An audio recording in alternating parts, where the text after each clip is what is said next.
there is a light that needs to shine. It doesn't just excite you, it burns in your heart. It burns deep into the decadence of the flesh and the decadence of sin. It burns. Things insist that there must be balance.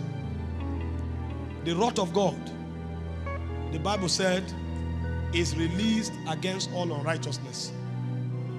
And the position of the wrath of God is that the wages of sin is death. So no matter what God does, in order to forgive man, death must happen. Because of wrath, there's no way forgiveness can happen without death.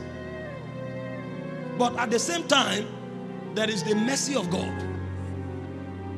that says the sinner must be let go. Because James 2:13 said, mercy prevails over judgment. Wrath say you will die. Mercy say you can't die. So God naturally would have been left in a dilemma. But why God was contemplating that and wanted to pull out and say, okay, since there is a crisis, let the man die. The love of God now show up. I said, no, he can't die. You love this man. How can he die?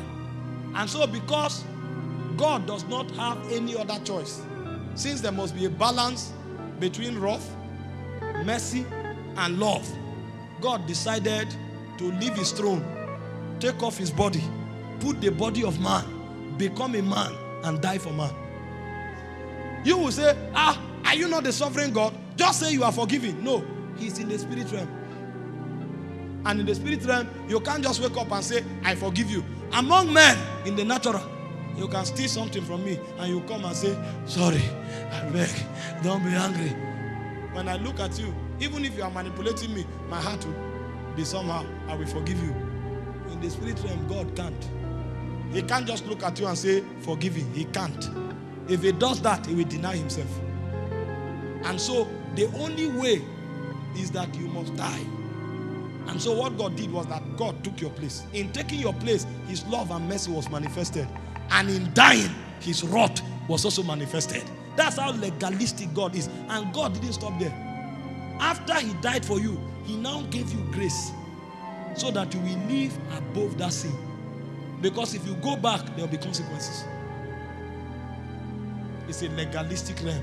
If you know how the spirit realm works, you will guide your life carefully. Jesus said something. He said, every idle word a man speaks, he said he will account for it. The reason you talk anyhow is because you don't know how legalistic. You think because you said it at the age of 19, when you are 50 years old, time has passed. On the last day, that word will stand up and start walking and say, you spoke me, I am here now. You know, if you know the spirit realm, you will tremble. Jesus spoke. He said, these words I've spoken today. He said they will rise up against you in judgment. Because wars will walk. They will walk into the courtroom. When you want to deny, your word will come and say, don't you recognize me? You can't speak carelessly. That's why when you start maturing, you guide your word. I taught you maturity. I told you, he said, him that is perfect has rule over his tongue. Why do you think many children are wayward? From the age of 2 to the age of 9, all the causes in this world, their parents use anger to release it on them. When they now mature, they go and trouble God every day. Help my son. Which son? The one you have destroyed with your tongue. You hear good for nothing. Foolish boy. Wayward boy. You don't have any hope in this life. She claims she's angry. When the anger comes down, the word will remain as a witness. Because the realm is legalistic.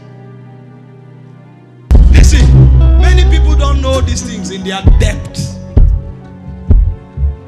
Somebody stands up and he say, even when he's cracking joke, I don't die. And then the I don't die is filling up. When the quorum is complete, nothing on earth can deliver him. A boss can just shift into a gutter. Out of 27 persons, he will be the only person that dies. Because when he was saying it, he was filling a cup. He didn't know.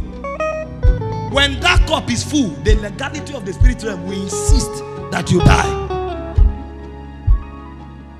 He thinks he's joking, but in that realm, they are documenting your utterance. It's legalistic. Somebody stands up, you say, what is happening? He says, nothing is working. Well done. You may need 10 years of intercession to change the things you have said. Nothing is working. The Bible said, when men are cast down, say. It didn't say when men say there's a casting down. Men are really cast down. He said, but be careful. You are dealing in a legalistic world. Don't be part of them. Even when you are down, say there's a lifting up. He said, let no one in Zion, let no one say I am sick. The doctor can say what he wants. There's a challenge I'm dealing with. I will never say it. Because it's a legalistic realm. You ask somebody, say, my money don't finish. My money doesn't finish. I may not have cash now, but I have money. Because so long as I have value, I have money. You will never. I know the legalities of the realm. These things we teach is to give you an advantage in life. You stand up, you say your wife is good for nothing because you are quarreling. When you settle that quarrel, be waiting for the good for nothing. He is coming. You are building something. Did you know what? Read what the Bible said. Is that thou mightest cleanse her by washing with water by the word of God. The word is remata. That means you can shape her into anything. Because you quarrel, you say you are a wayward person. Wait for that accumulated waywardness. When it comes, you will kneel down and beg God for 10 years to alter the things you have created.